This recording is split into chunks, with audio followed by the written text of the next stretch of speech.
Thanks for visiting the patient and the weather today. I'm meteorologist Al Peterlin. I'd like to talk about the weather health risk for November 11, 2025. We do keep additional graphics available at TPATW, and with the kind of flip-flopping of weather patterns that we've been seeing, it would be useful to visit that site. Looking at the surface weather map for Tuesday, high pressure does remain the dominant force across most of the nation, but there is a significant frontal system hanging south from a low in southern Canada, cutting across Wisconsin, Iowa, Nebraska, Wyoming, Montana, Oregon, and back into northern California. Of course, we do see that four-letter word snow running across the upper portions of the Great Lakes, picking up significantly across portions of Michigan, northeastern Ohio, northwestern Pennsylvania, much of upstate New York, and then swinging back across northern Vermont, New Hampshire, and much of Maine. Looking at our vitality index, which is a composite map showing the compilation where all of the weather elements that impact human health are shown, and obviously we're being drawn right through the central portion of the country, especially the plains, the middle Mississippi Valley, running from Texas all the way up through Minnesota, Wisconsin, and the lakes, but a real flourishing of activity here across Missouri and Iowa and the eastern, or rather central sections of Texas. You'll note we still do have an area of interest here in North Carolina, significant area up here in New England.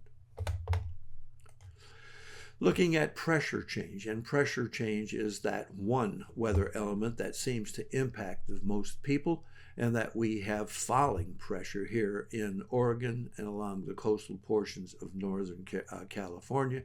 Significant area of falling pressure all the way from Texas across the heartland, all the way up into Iowa, Wisconsin, Minnesota, Michigan, down through Illinois and Missouri,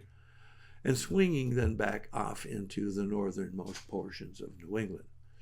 We do have rising pressure across northern Montana, northwestern North Dakota, and rising pressure here in the eastern seaboard, running all the way from Long Island across New Jersey, down in through Maryland, Virginia, picking back up again coastal areas of South Carolina and Georgia, and covering much of the state of Florida. You'll note that temperature change. Interesting, as the east is already cooled, but the cool temperatures will be flowing still again across portions of Maine and New England, but already there will be warming temperatures trying to make their way up the plains from Texas to North Dakota and covering much of the middle Mississippi and westernmost Ohio Valley. Dew point temperatures will be following that same scenario, with the dew point temperatures rising up the plains, falling only in northern New England and down across Florida. Looking at POI, which is our significant map showing the change in the atmospheric oxygen available for the body, and we have a migraine risk here in Montana, just picking up portions of Wyoming and westernmost portions of North Dakota, but a significant migraine risk, especially across all of the Florida Peninsula, across coastal South Carolina, picking up the eastern half of North Carolina, the eastern half of Virginia, and then swinging to the east across Maryland, New Jersey, and then getting significant again as we push into Massachusetts, Vermont, New Hampshire, and all of Maine. Note we have a significant risk of asthma and arthritis all the way up the plains of that Mississippi into the Ohio Valley, running from Texas to North Dakota, Minnesota, Wisconsin, actually across into Michigan, turning back south again across Ohio, western Kentucky, Tennessee, picking up portions of Mississippi, Louisiana, and back to Texas.